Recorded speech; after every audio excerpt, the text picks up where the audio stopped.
more than enough. Hey, mama, stand tall. You've given so much. You gave your all, now it's time to shine. You've been in the shadows, now step in the light. Rediscover your voice, take back your name. You're not just a mom, your power, your flame. From tired to thriving, from silence to song. With YDC you belong. Let's start living, rise again. You are more than just a pain. Confident, bold, unashamed. Your discovery coach, remember the name. You're strong, you're seen, you're free to dream. YDC, YDC, YDC, remember the name. Hey mama, you're more than enough. Hey mama, stand tall, you've given so much.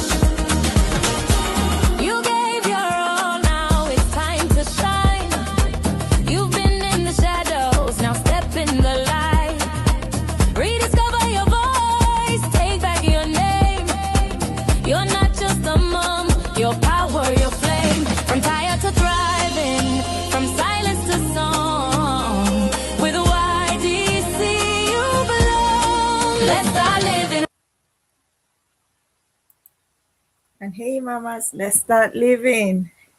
How are we doing? Good afternoon, wherever you are. How are you doing? It's good, so good to come here another Friday Live. My name is Debbie Akon. In case you haven't met me, I'm the founder of Your Discovery Coach. I create a safe space for women who feel invisible, there's more to life, right? than just being a mom. There's more to life than just taking care of everyone. I create a safe space for us to grow together, for us to be intentional together, for us to, find out why, certain things we act a certain way or we behave a certain way. I just create that safe space where women can come together and let's grow together. Let's start living.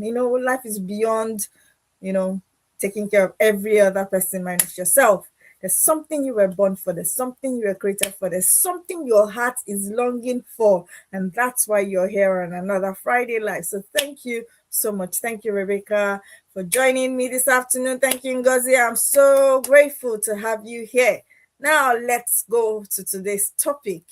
You are not stuck. You're only avoiding a decision. When I saw this topic, when I did a like a 6-week series, and then when I saw that this was today's topic, I chuckled because I said, Debbie, there was a particular thing I had been trying to do for a couple of weeks, and I was feeling stuck. When I saw this, I was like, are you even qualified to teach this? And I just realized it's true. We're not stuck. A lot of times we're not stuck. We're just afraid of one decision. And I'll tell you as we go on. Thank you once again for joining me. And in the next 30-40 minutes, we'll be riding through and seeing how we are avoiding decisions and we're not actually stuck. So I'll start with a question. How many times have you said this sentence? I feel stuck. How many times? I feel stuck on a situation, on a decision, on whatever it is, on the next step to take. You say things like, I need more clarity. I need more clarity. I need more understanding. I need more knowledge. You do more research, more this, more that. How many times have you said that? I'm just stuck. I don't even know what to do. I don't know how to start. I don't know where to start from. How many times have we said that? You're stuck in a routine. You don't know how to, set routines in the house. You don't know how to do food meal plan. Whatever it is, it doesn't matter whether it's a big thing, whether it's a small thing, whatever it is. How many times have you said to yourself or thought in your mind, oh, I'm stuck about this, and then you avoid a decision or you avoid to do it? You're stuck in a season. You're telling yourself, oh, I feel like, my kids are too little. I can't do so much. So you feel stuck in life generally. Stuck in the same habits. I can't stop doing this thing. I can't help myself. You see, I started this life with my own story when I saw that I had written this topic for myself. It was so appropriate, in quotes, because I was like, just yesterday, I was saying this thing that it feels like I'm stuck on this issue. But as I did a study, for this life, I just realized that I have the answer to my own problem. Right. So many women say this sentence with deep frustration. But today I just want to challenge us, or challenge that idea very gently. Okay, so I have to be gentle because I'm also kind of on this table, and you may have taken a step in certain areas of your life. Yes, you may have been moving in certain areas of your life, but there's some, it might be just something small that you're feeling, still feeling stressed about, still feeling very stuck. So I'm not saying like your whole life is stuck, but on small things, on a small decision, on a small action, whatever it is. What if the real decision was us not being stuck, but we are just avoiding a decision? Let me take that again. What if the real issue was not on us avoiding a decision, but it was on us? What if the real issue was not us being stuck, but on us just avoiding a decision? Because when we say we are stuck, sometimes what we really mean is, I know what needs to change. So let me go back to my story. I know what needs to change. I actually know what needs to change. The problem is not what needs to change. The problem is that I have not yet decided. So you see, the first time I took up my camera and I said I wanted to go into a live session, I wanted to be doing YouTube lives. Let me use myself as an example. It was a decision. I had been thinking about it for a while, and I was like, maybe April 1st would be a better day. Maybe April 2nd would be a better day. Maybe April 3rd would be a better day. And then every day you feel stuck because you haven't made a decision. But the day you now tell yourself, I'm going to make this decision to join a course, to learn something, to learn how to bake, to write my routine, to structure my day. That is the day that you know that you're not actually stuck. What was happening really was that you were afraid to take a decision, afraid to take a decision to do something. Because a lot of times, it's not that we don't know what needs to change. It's not that we don't know that, our marriages need to be better, our communication with our spouse needs to be better. You've attended so many courses, you know better communications, you know what to do, to help your children grow. But the problem is, there has not been any decision. You have analyzed it in your brain. If in fact, if you see why I say it's a decision problem. If your own friend came to you and told you that, okay, they had a problem with XYZ, do you know that you have a way of having the solution to their problems? Because you know, a lot of times it's not a lack of knowledge. A lot of times it's just that you haven't made a decision. Let me go on. So you see, being stuck feels passive. It feels like something is happening to you. So you take on, oh, I don't know. And then you say things like, I don't know what to do. It feels like you're waiting for an angel, maybe, to come and carry you into your promised land. It feels like, you don't need to, there's something that you're not willing to do. You're kind of waiting for a miracle, if I dare say. You're kind of waiting for a miracle. You're telling yourself that, okay, something needs to happen, but I don't have the ability to make it happen. Can somebody help me make it happen? So it feels passive. It feels like, oh, if nobody helps me, I can't do it. If nobody assists me, I can't do it. If this doesn't happen, that cannot happen. So you start to, sit passively in your own life, and you start to watch your own self. Avoiding a decision is different.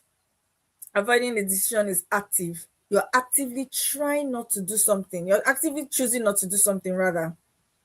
So the power to change actually exists. And I was saying last week, the little decisions that we make, little decisions that we make sum up our lives. It's not the big things, it's the little things you do every day. The journaling you do or you don't do, the reflection you do or you don't do, the books you read or you don't read, the things that you have chosen for your growth or you have discarded for your growth. It doesn't even matter. So it's those little decisions. There's a power to change. The power is not in big things. It's not by starting and saying that I want to do a marathon in September. So I'm going to start with a 10 kilometer run. You don't start with a 10 kilometer run. You start first with 5 minutes, 5 miles, 500 meters. Sorry. You start small. You start small. You start to build momentum. So there's power to change. The only thing that hasn't happened is your ability to claim it. So there's power for change, but you haven't claimed it. You haven't made the decision. I know sometimes decisions may feel heavy. You may feel like I don't even know how to. But once you decide, have you noticed there's some things in your life you just decided, okay, this thing, enough is enough. Enough is enough. I'm actually not doing this anymore. Or there's a particular friend who drains you, and you tell yourself, it's enough, it's enough. I want to grow. So let me just let me just focus on my growth. I'm not in for all that, small talk and high maintenance fellow friendships and all that. I just want peace. So you decide. So it's not the power to change that is not in existence. It's the fact that you haven't made the decision and you haven't claimed that power. So I've used myself as an example. I've told you my own personal story. You know, I've told you my personal story. It's all around us. It's all around us. There's nothing that you're doing now that you haven't decided to do. Some of you maybe were not waking up early enough, and then you decided, okay, one day enough is enough. I need to be reading my book, so I need to wake up 30 minutes early. I need to do that. So I've told you my story of how, even in preparation for this day, I just realized, okay, there's one small decision that when I get up from here today, I also need to make a decision for that decision, for that particular thing. So you tell yourself, there's life happening, you have responsibilities, but life will always happen. Every second ticks. Time waits for no one. Time is not time. Time is a constant. What is going is doing what is doing. You need to do what you need to do in the time that you have to do what you need to do. So you tell yourself things like, responsibilities, life, kids are small, this, I'm here, and this is my season of life, tell yourself things. But the honest truth is that nothing really settles down. Nothing. You have to find your reading as the clock. The clock has a reading. If you listen, I removed the clock in my office because it was a bit too loud for me. I like the serenity of my office. When my husband gave me a clock, I told him it was a little bit noisy. Can he not give me something that, doesn't tick that loud? Because when everywhere is quiet, I can hear everything, and I prefer to have that quietness than to have. So the clock goes, tam, tam. There's a rhythm in that tick tock.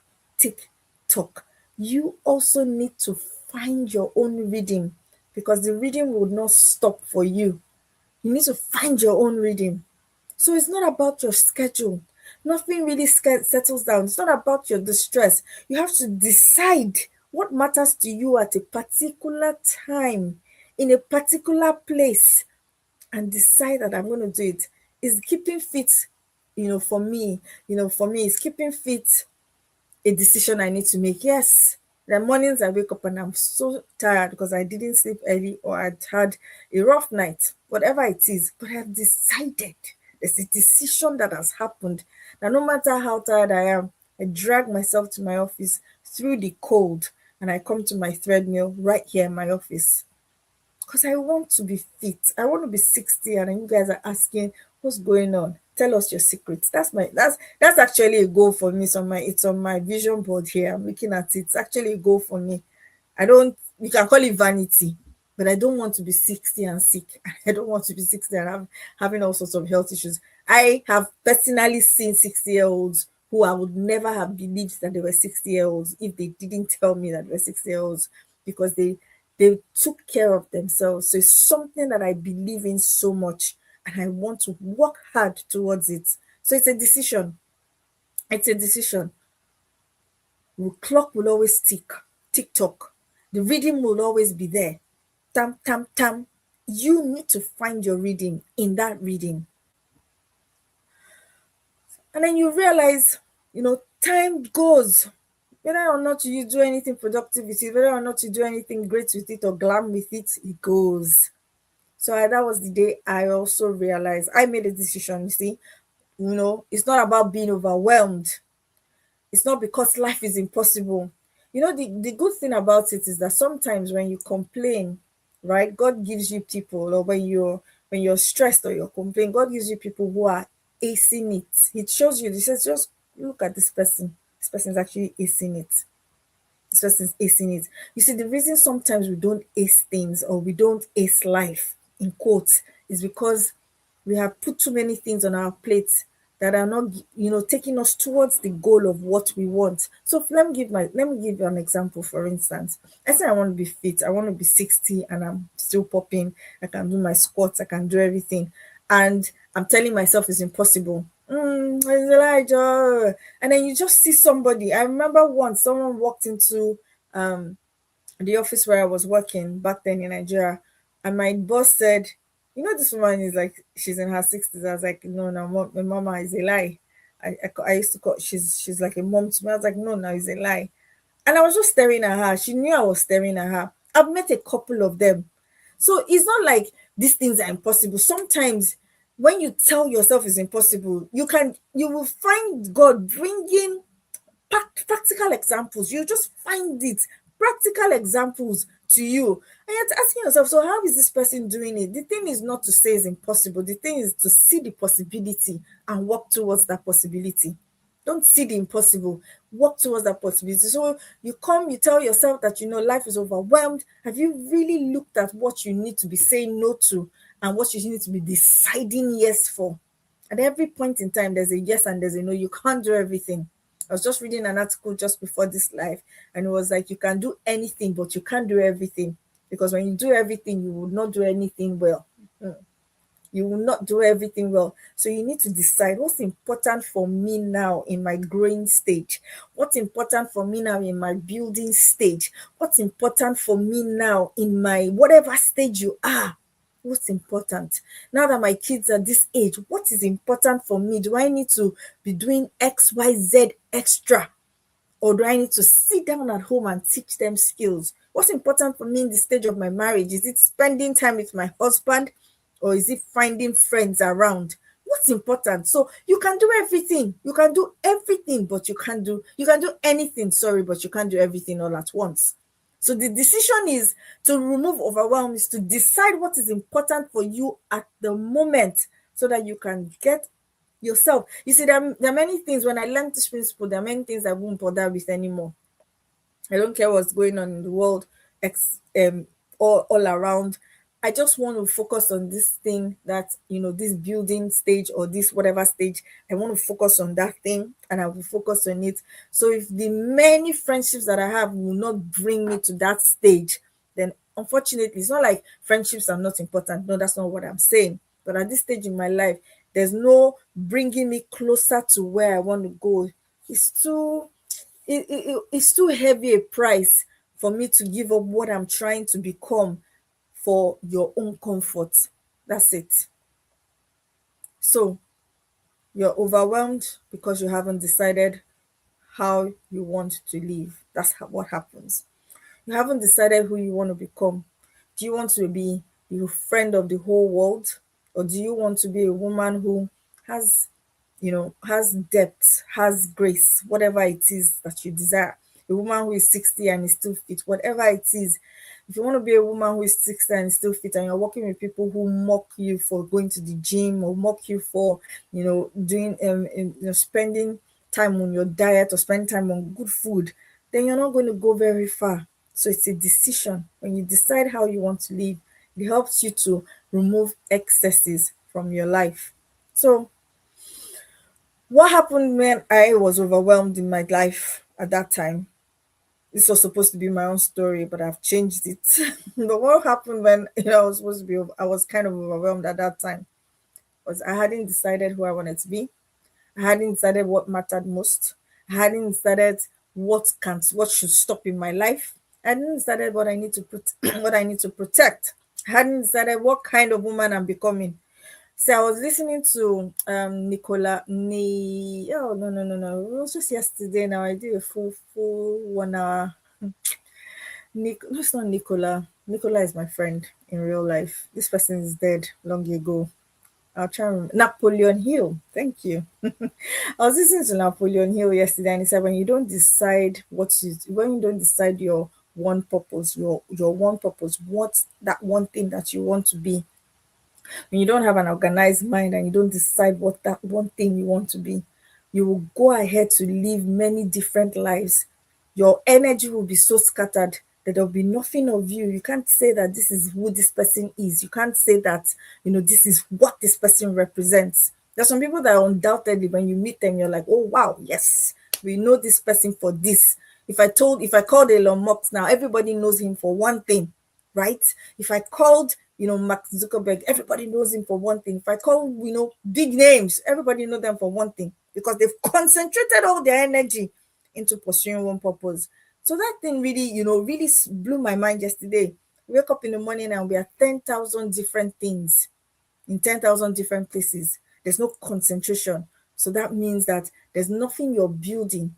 So when you don't decide, that's when distractions become unclear and life becomes a reaction. So you start to react to life. And I used to, and I will say the story again, like I told my a little not a little, she's not little, I was telling a lady in her 20s. I said, you have the ability to you have the ability to streamline where you want to go in life.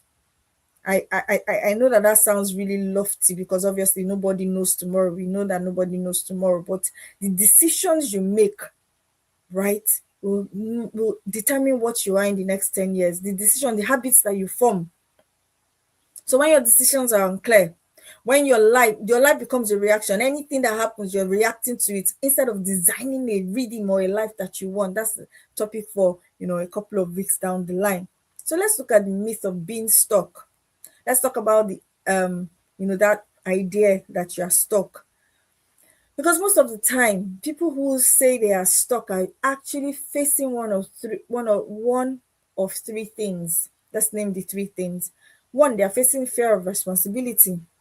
So I said I wanted to become that woman who is 60 and healthy, fit, but I can't give up cake. And I can't give up, I can't give up nonsense. I can't give up sugar. Okay. I can't get up in the morning to say I'm going to the gym. You know that being fit at 60 is not a mouth decision, it's an action decision. Being a woman who is well read, honored, and graceful, it's not a mouth decision, it's a responsibility decision. So when I say that I am stuck, sometimes it's because there's a fear of responsibility. There's a fear that I have to be waking up 1 hour early, or is it when the kids go to bed? I'll stay 2 hours after they've gone to bed. There's no greatness without the price and pain. That's it. There's no greatness without the price and pain. So a decision creates responsibility. If you decide to wake up earlier, you must wake up earlier. There's no choice. That's a decision. If you decide to build something meaningful out of your life, you must show up for it. And then once you decide, you cannot hide behind confusion anymore. Sometimes that decision is uncomfortable. It's sweet. See, morning sleep is one of the sweetest sleeps. But I've learned that something I have to give up. So that morning sleep, you might have been tossing and turning all night, and then morning just comes. Morning just comes, and then let me snooze this alarm. Fear of responsibility. Decision creates responsibility. Thank you, Rebecca, for writing that down. Decision creates responsibility. And a lot of times we are just afraid of that responsibility, that extra that we need to do from that responsibility. Another thing that could be happening is fear of discomfort. I was talking to somebody over the weekend and she was saying that she likes her comfort. And I chuckled because everybody likes a bit of comfort, but nothing grows in comfort. Every meaningful decision introduces the discomfort. Waking up 1 hour earlier than everybody in the house is a bit uncomfortable. Or sleeping 2 hours later than after the kids have slept can be a bit uncomfortable. It's nice to just lounge, turn on your TV and be watching, or just get your phone and be scrolling. It's sweet. It's so easy. There's no hard work in it. But every meaningful decision will require or will introduce discomfort. You will have to say things like no to people. I can't pick up this call right now because it falls within my reading time schedule. I can't chat right now because, well, it's not like you guys are chatting rubbish, but you guys, you're not helping me into the kind of woman that I want to become. So, no. I was talking to my daughter over the week and she was talking about her little 6-year-old friend who tells her not to play with other children and tells her because she wants her exclusivity to herself. I said, "No, we're going to start teaching you how to say no, no, no, no. It's okay to have other friends. You don't have to have only one friend." But that's the digression. You have to, there's a discomfort that comes from changing your habits. There's things that are not meaningful to you right now, to the journey that you're going in, to change those habits. There's a decision to come. There's a discomfort that comes with showing up visibly, turning on your camera and telling yourself, "Hey mamas, let's start living." There's a discomfort to it. What if I goof? And that's okay. We're all learning, right? But there's a discomfort to it. There's another discomfort that comes with, breaking familiar patterns. Telling yourself that, you see, the day I decided, right? So I'm just going to tell the story for the sake of being vulnerable. The day I decided to stop looking at the log in, another person's, sorry, the Iroko tree. I like to call it Iroko tree because, when you want to say there's something wrong with another person, there's a sense of exaggeration. After all, it's the person, it's the person, it's the person. It's usually never us, it's the person. The day I decided that, you see, this looking for trouble as a wife, looking for trouble as a wife, or looking for what's not lost in your husband's character. I told myself, Debbie, you need to make a decision to stop looking for what's not lost in your husband's character. You have character problems. And I decided to look to, to set up my mirror and look into my own eyes and look into my own self and stop looking for loopholes. It was a blessing for me. There was a kind of liberation that came for me. Because at the end of the day, when you make yourself better, when you work on yourself, when you work on your own issues, when you work on your own insecurities, when you work on your own fears, when you work on your own shortcomings, you're more likely to be a better spouse and to receive a better spouse. I'll say it again. You're more likely to become a better spouse and to receive a better spouse.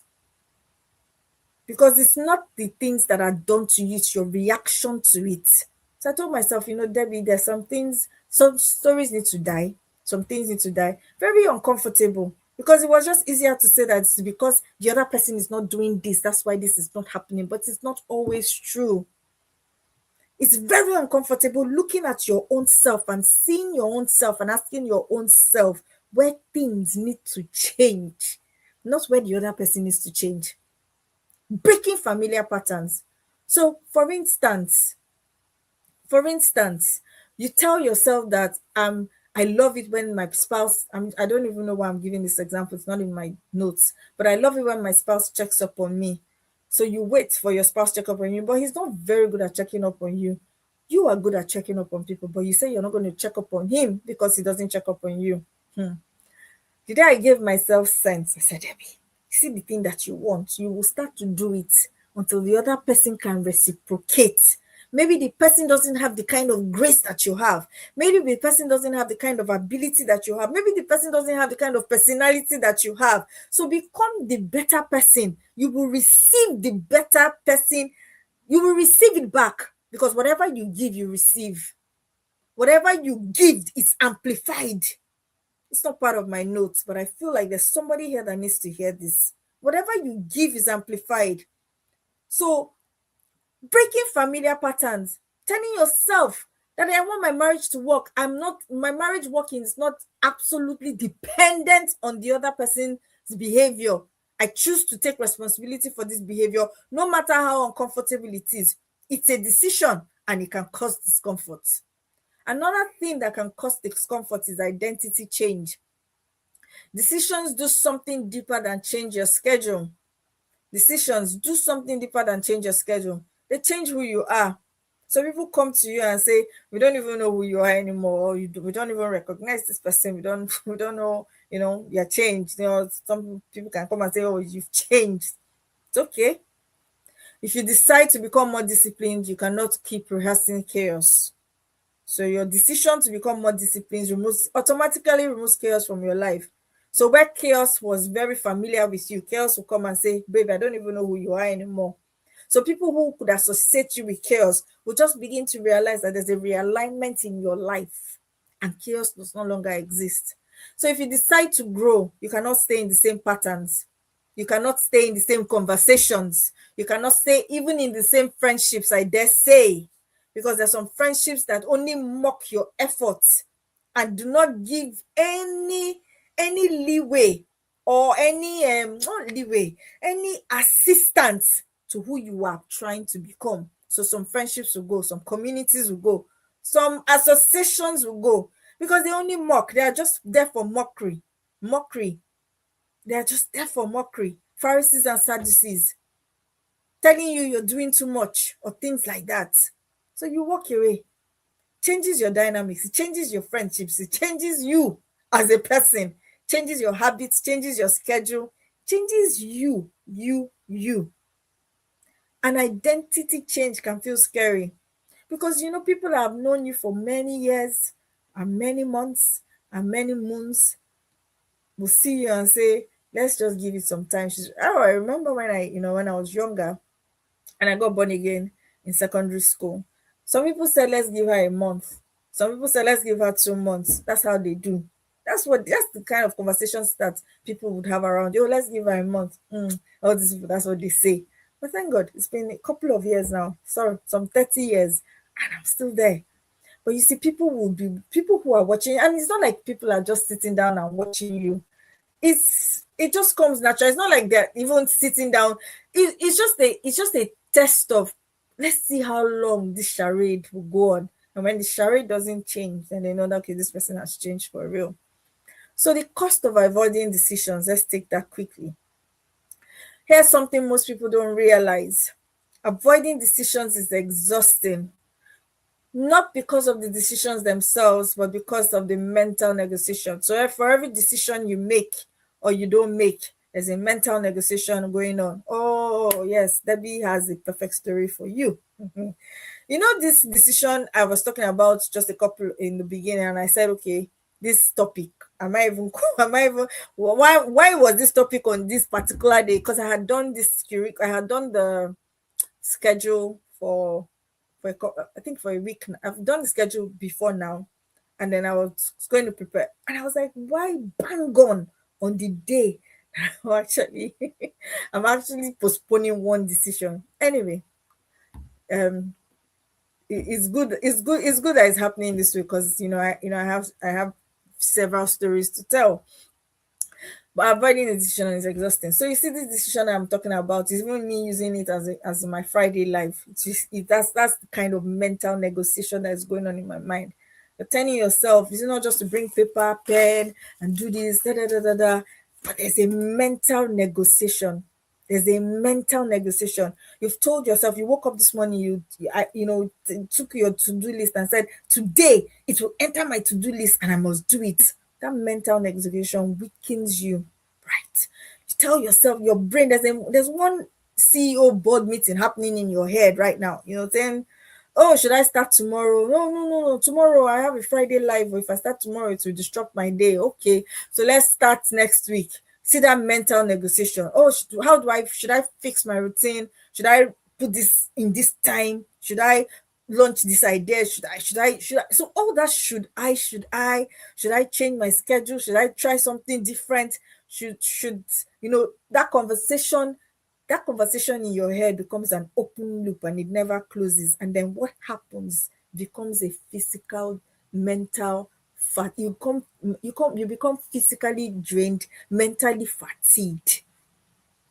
That's why that decision, when you don't take that decision, you're asking yourself, you've listened to another Friday live that says that you can be more, you can be this, you can be that, but you're not making that decision. There's a mental negotiation that's going on in your head that's not wanting to close. So and I've talked about open loops in one of our lives. I said open loops have a way of draining you. So you find out that as women, we have that open loop so many times. You ask yourself, should I? Is that mental fatigue that happens, that drain that happens. So if you just told yourself, okay, I want to start waking up 1 hour earlier, and you started waking up 1 hour earlier, you find out that you've taken decision, you've moved on, but you don't take decision, you stall, you say you're stuck. You can see that in your head, the guilt pops up. That's how you said last week. Now you said you're going to wake up 1 hour earlier. You haven't. But in March, March 6th, the year is going. Oh, you haven't started waking up 1 year earlier. See those voices that will come and be telling you you have made a decision but you're not acting on it. Those things are actually draining you. So it's not just the mental, it's not the decision. It's the drain that happens when you don't take that decision. It's the drain that happens when you don't close up on a decision that you've taken, when you don't take action from a decision that you've taken. That constant negotiation drains your energy.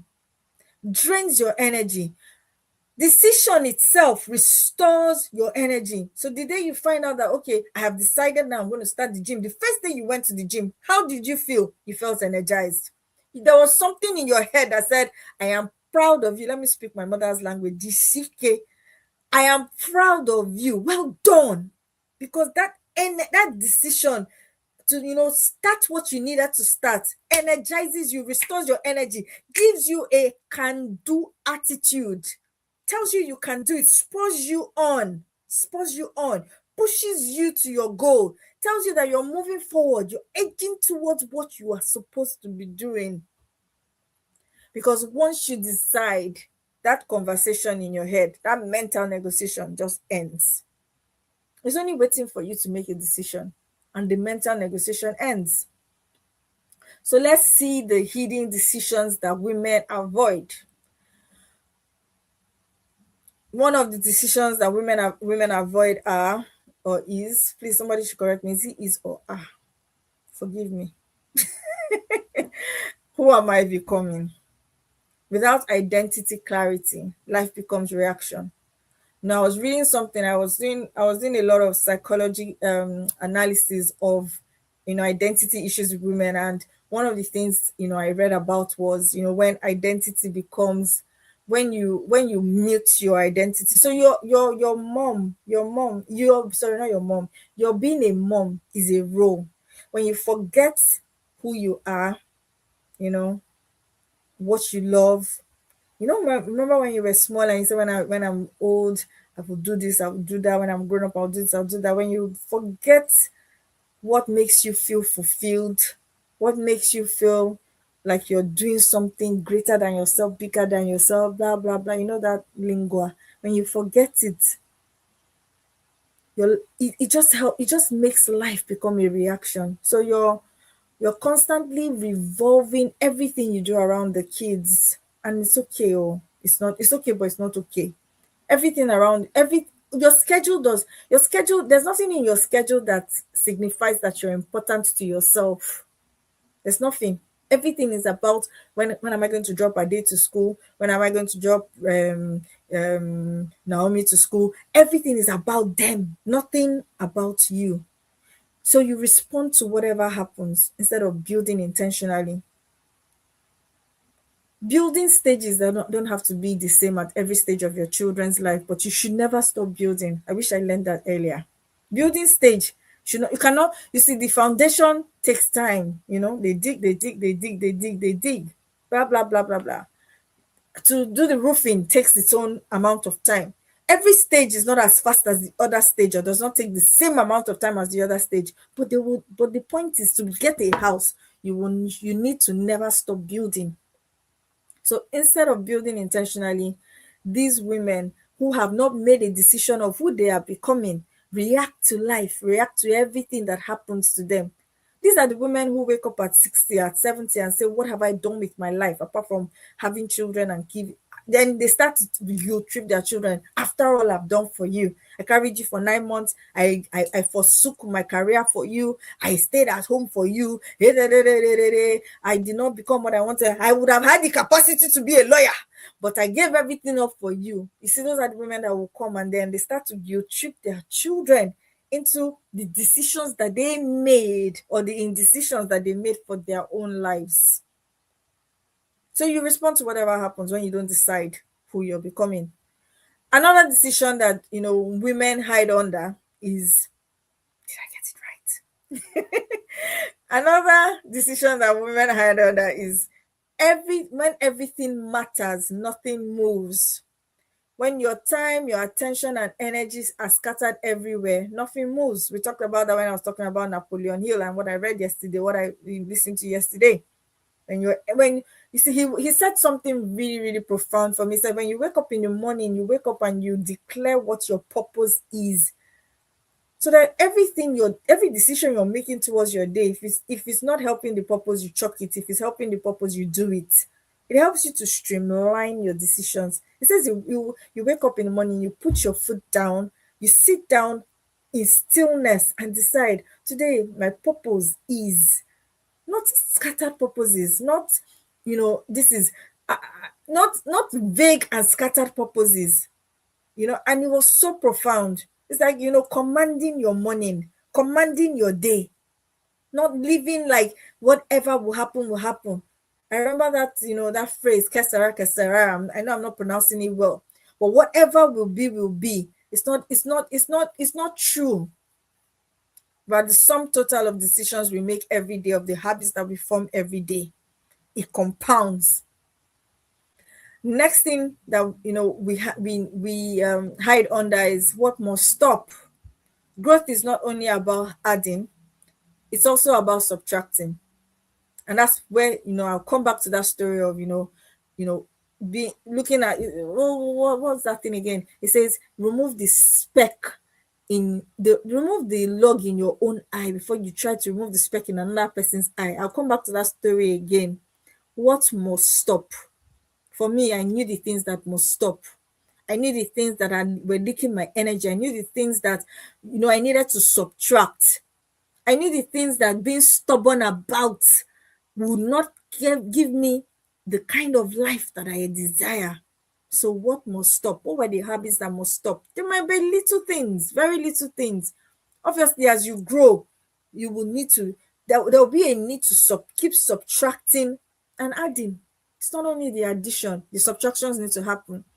For somebody like Moses, who was brought out of brought out of Egypt and sent to the wilderness, he spent 40 years, 40 solid years of subtraction. He had to deal with whatever it was, the 40 years that had been imputed in his life. I love that story so much. So what must be subtracted? What are the habits that need to let go? What are the things that you can't continue to fight and say, who, oh, like, no.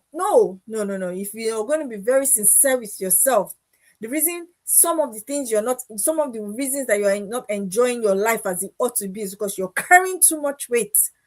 And there's things that need to be subtracted, and there are things that need to be subtracted. What habits must stop? What commitments must end? What patterns must be released? Sometimes we like to hide under it. We like to hide. Another decision is, what must I commit to every day? Or what will I commit to every day? Destiny is not occasional. Destiny is daily. It's not one day. Somebody, this wishful thinking about, somebody will just see you on the street and say, oh my God, you are an untapped talent. Come, let me tap you and make you a superstar. It doesn't really happen. Destiny is not occasional. It's not just one random person finding. What's that? Oh, there was this lady. She was a bread seller in Nigeria. I can't remember her name. She was carrying her bread. The photographer photographed her. Next thing she became. Where is she right now? Destiny is not occasional. Destiny is daily. Daily.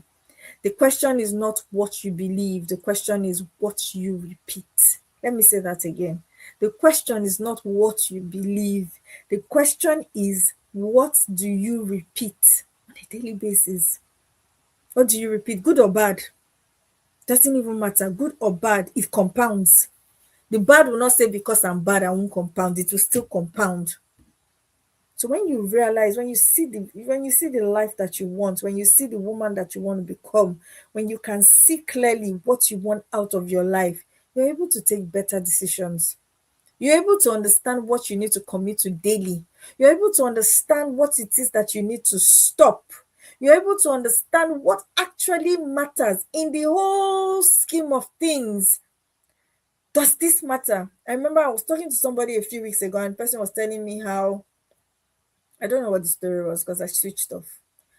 And I asked myself at that particular time in my life, that person's story and the person's reaction and the other person's reaction, what was it going to do for me? Nothing. I needed to sleep. It was almost 12. I was away from home, um doing some immersion retreat activities.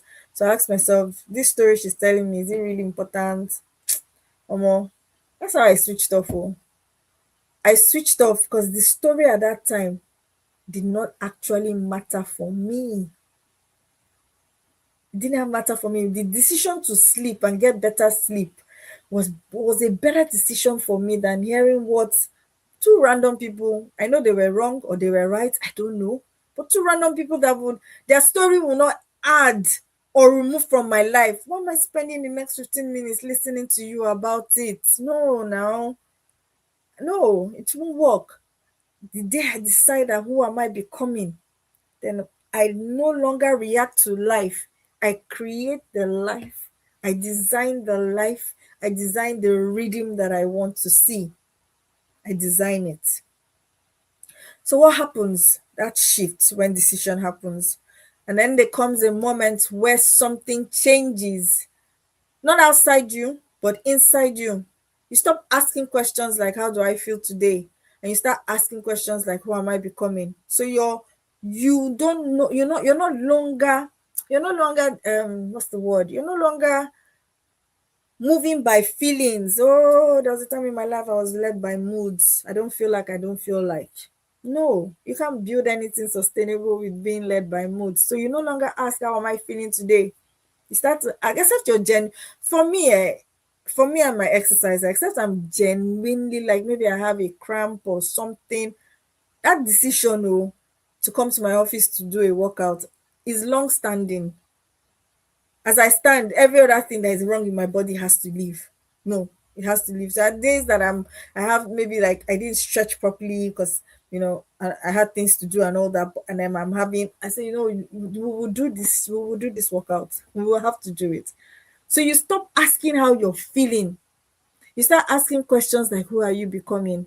And that shift becomes a simple. It starts to simplify your life, not because life becomes easier, but because the direction becomes clearer. So it simplifies your life, your perspective changes. I want a good marriage. So what will it take me to have a good marriage?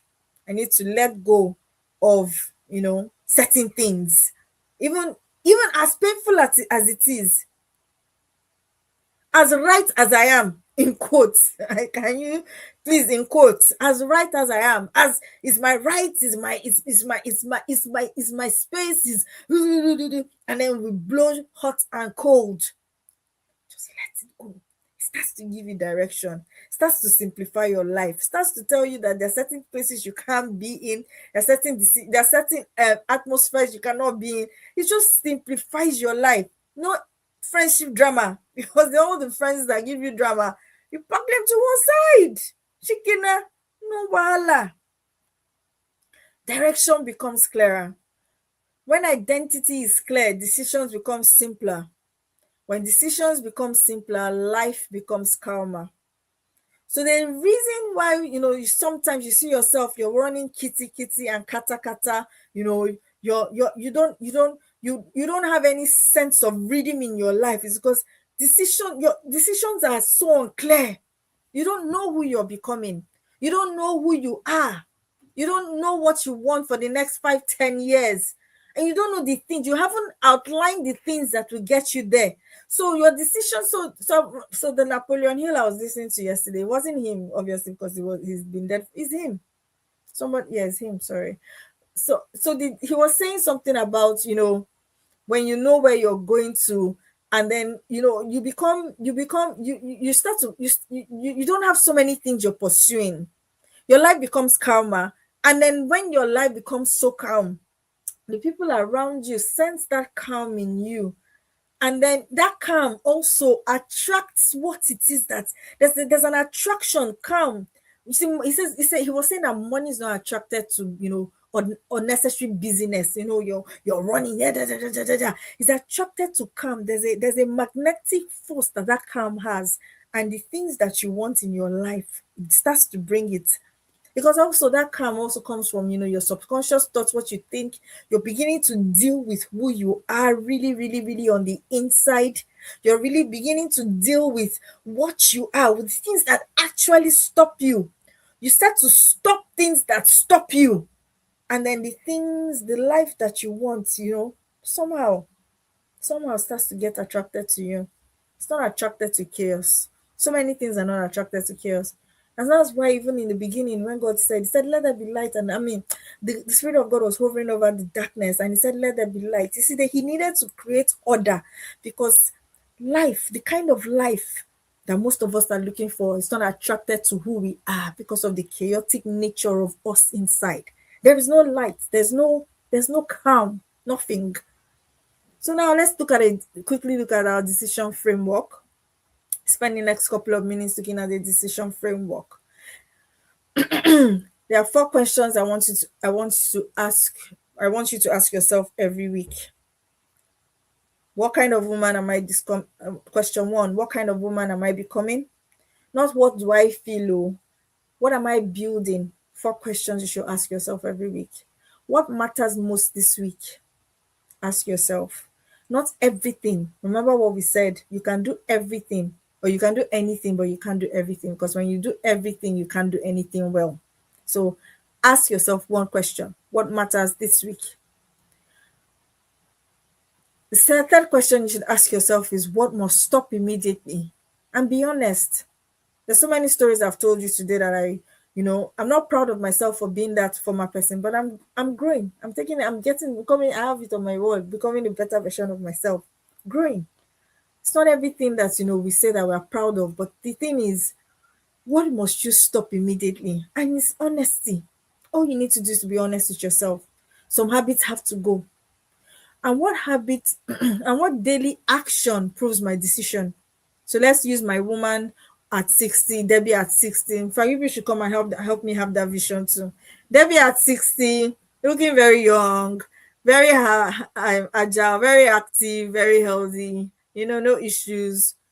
But ask me now, what are my daily decisions, or what daily actions do I take to prove my decisions? Do I go on my do I do my daily workouts? Do I do the required number of workouts I have decided to do? Do I stay with it? Because decision is not words. So I want to become a reader. Do I actually pick up my book and read it for 15-30 minutes every day? What is it? What am I, what daily action? So when you end your day, and you look at the end of your day, and you ask yourself, okay, all these things that I've done now, is it has it helped me to become that person that I have decided to be? At the end of the day, you just review. And that's another thing Napoleon Hill said. He was saying that every day, at the end of every day, you review your day, you review your life. For those of us that say we don't like journaling, how do you know that you're getting better? How do you know that you're improving? How do you have an assessment of your life? How? Because everything that gets better has to be continuously improved. There's nothing that gets better by happen chance, or by luck, or by being found on the street by a photographer and just being taken in. If no systems are built, if nothing is actually, if there's nothing that is built to sustain, that luck that you said you got, it crumbles. It crumbles. It crumbles. So now let me just say something very honestly. Most women already know what they should do. A lot of times we know what we should do. The problem is not knowledge. The problem is consistency. And consistency rarely grows in isolation. It grows in structure. It grows in accountability. It grows in a container. It it it grows where when you find yourself in a space that people can push you, people can, nudge you. You see other person, you see somebody doing something, you see somebody building, and then you're like, okay, this is something I can do. It encourages you accountability. You're vulnerable. It's a safe space where you can be vulnerable with your, because I'm not saying that when you decide to become, you're going to be without vulnerability. I mean, sorry, without not vulnerability. I'm not saying that when you decide to become, you're going to be without problems, or challenges. Let's use challenges.